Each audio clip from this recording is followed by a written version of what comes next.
जय श्री राम दोस्तों, स्वागत है आप सभी का सनातन धर्म यात्रा में। दोस्तों, पिछले वीडियो में आपने मनुस्मृति के 7वें अध्याय को सुना और समझा। अब आइए चलते हैं मनुस्मृति के 8वें अध्याय के प्रथम श्लोक से लेकर 10वें श्लोक तक और आज इन श्लोकों को सुनने और समझने का प्रयास करेंगे।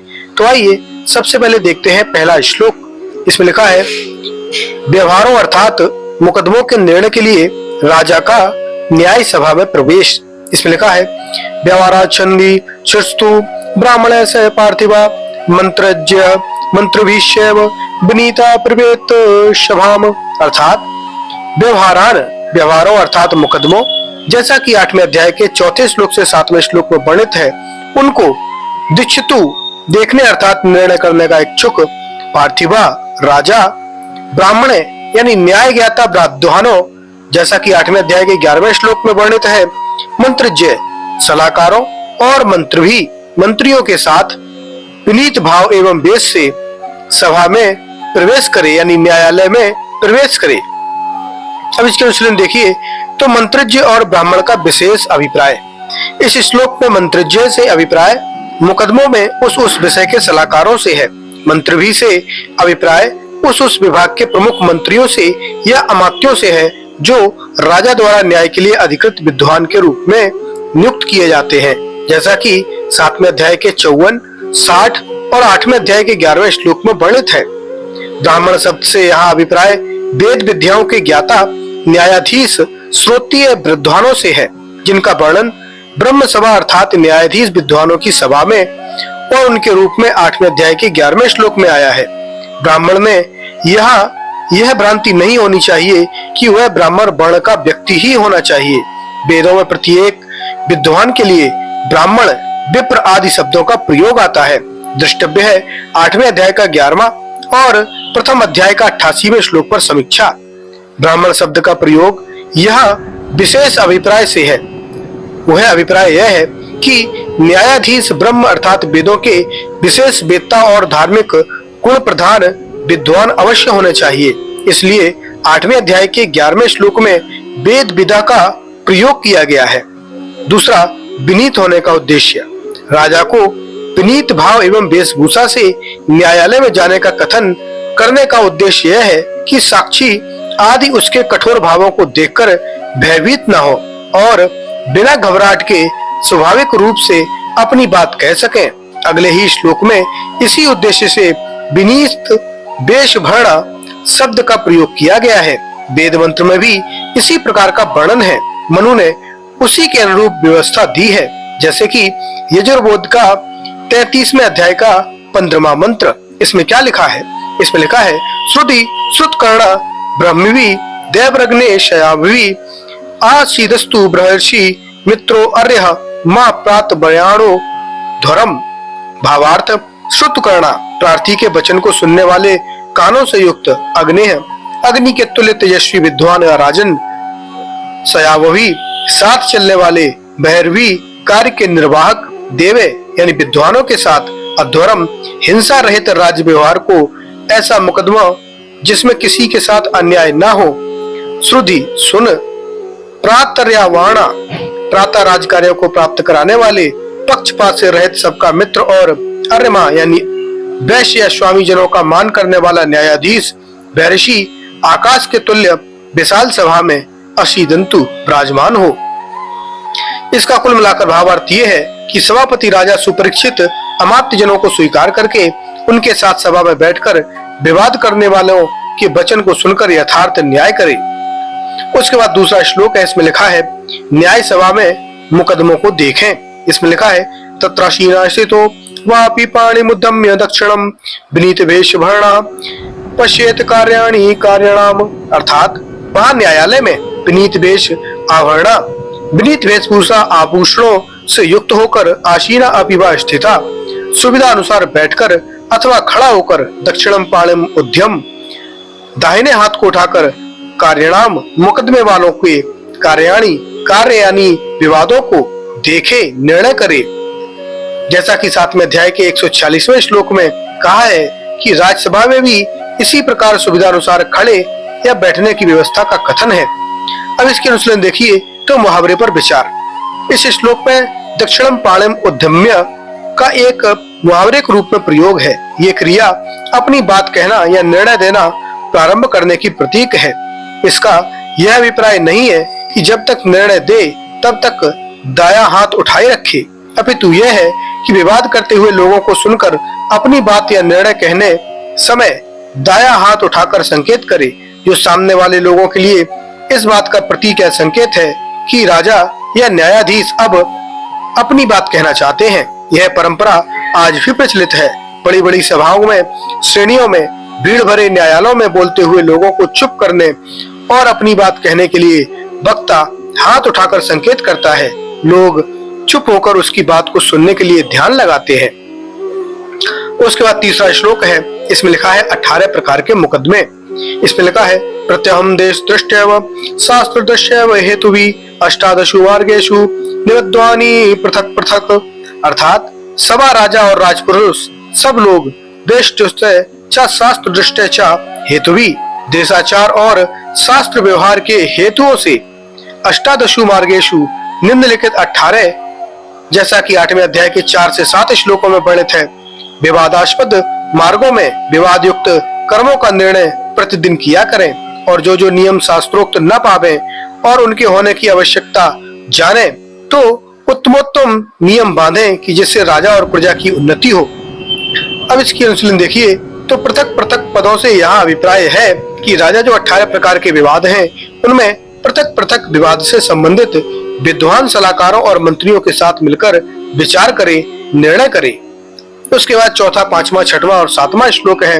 इसमें लिखा है तेषा मध्यमणादानम निपेक्षो अश्वामी विक्रह शंभुया च समुत्थानम दत्तशान पकर्मचः वेतनस्य विचादानम समिश्य व्यतिकर्मः क्रय विक्रिया अनुशयो विवादा स्वामी पालयो सीमा विवाद धर्मस्य पारुष्ये दंडवाचिके स्त्रियं च सह संचयव स्त्रीशं ग्रहणमेव च स्त्रीपु धर्मो विभागस्य द्युतमाहे एव च पदानि दृष्ट शैतानी बिहारस्ति विह। अर्थात 18 मार्ग हैं, तेषाम उनमें से पहला ऋण दानम, किसी से ऋण लेने का विवाद, जैसा कि 8वें अध्याय के 47 से 178 श्लोकों में वर्णित है। दूसरा है निक्षेप, धरोहर, अर्थात किसी ने किसी के पास पदार्थ धरा हो और मांगे पर न देना, जैसा कि 8वें अध्याय के 179 से 196वें श्लोक में वर्णित है।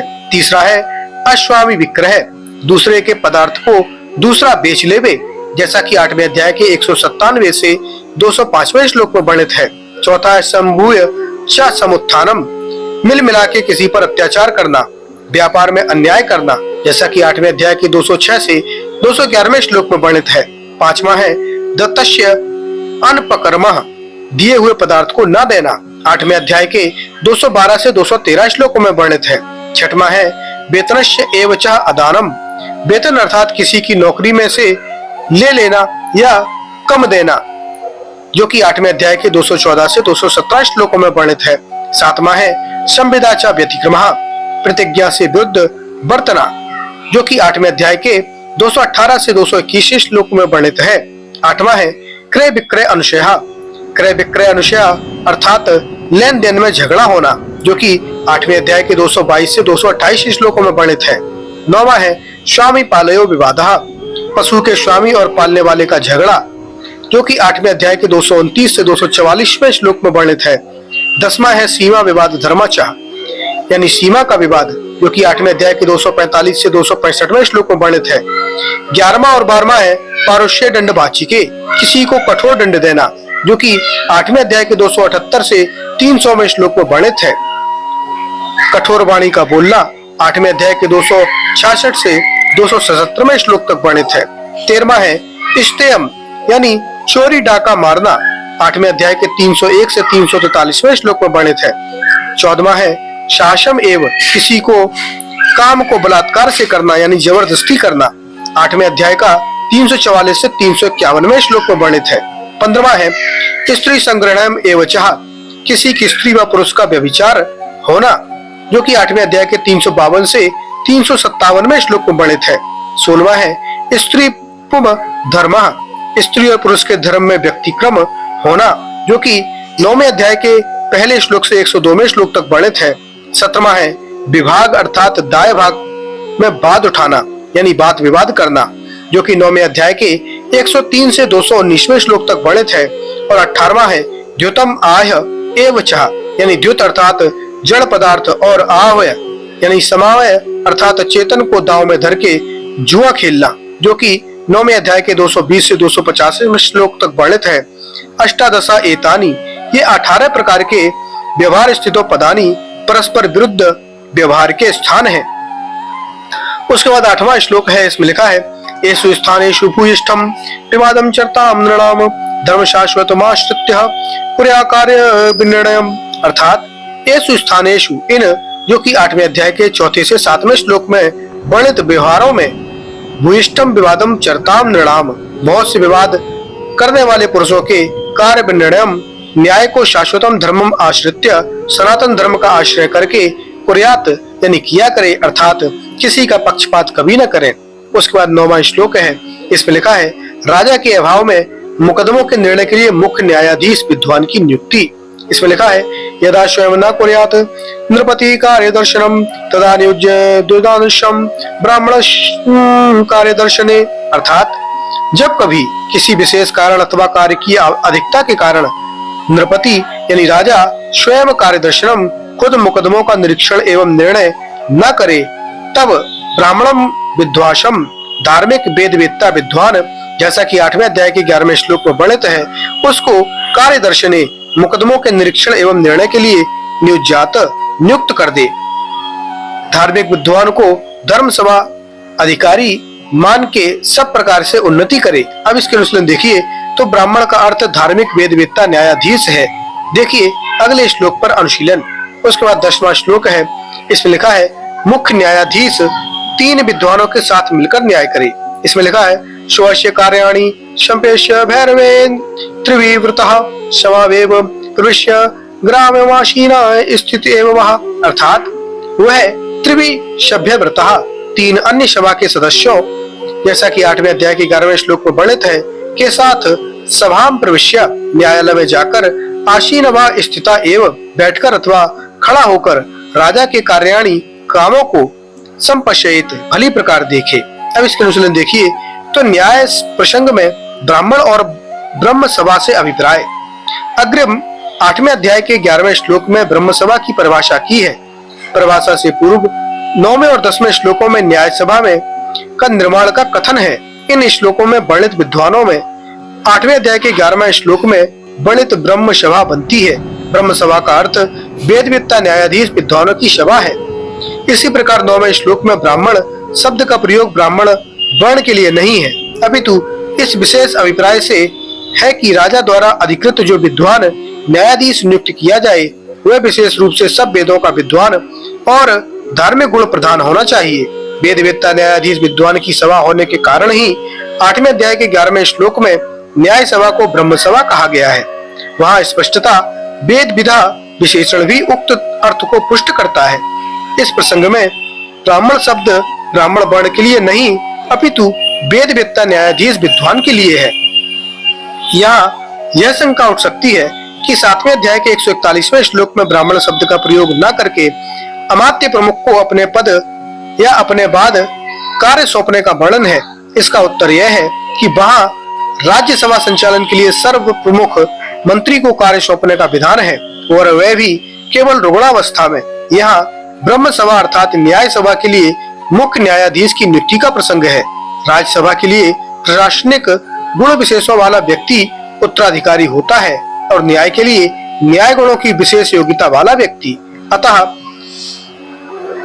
उस श्लोक और इसका प्रसंग ही अलग है। दूसरी बात यह है कि यहाँ रुग्णावस्था में नियुक्ति का विधान नहीं है, अपितु अकेला राजा प्रत्येक कार्य नहीं कर सकता। समय अभाव आदि कारणों से अपने स्थान पर वह किसी भी अधिकृत विद्वान को मुख्य न्यायाधीश के रूप में नियुक्त करे। यहाँ यह अभिप्राय है। जितनी न्याय सभा होंगी उसके अनुसार वे अनेक भी हो सकते हैं। इस विषय पर पहले अध्याय के 88 और 8वें अध्याय के प्रथम श्लोक की समीक्षा भी दृष्टव्य है। मनुस्मृति में सभी वर्ण के वेदवेत्ता विद्वानों के लिए ब्राह्मण द्विज विप्र आदि शब्दों का पर्यायवाची रूप में प्रयोग हुआ है। दृष्टव्य है 4थे अध्याय का 245वें श्लोक पर समीक्षा। तो दोस्तों, ये जानकारी आपको कैसी लगी कृपया कमेंट बॉक्स में अवश्य बताइए। बने रहिए सनातन धर्म यात्रा के साथ और लेते रहिए रोचक एवं धार्मिक जानकारियां प्रमाणों के साथ। धन्यवाद। जय श्री राम।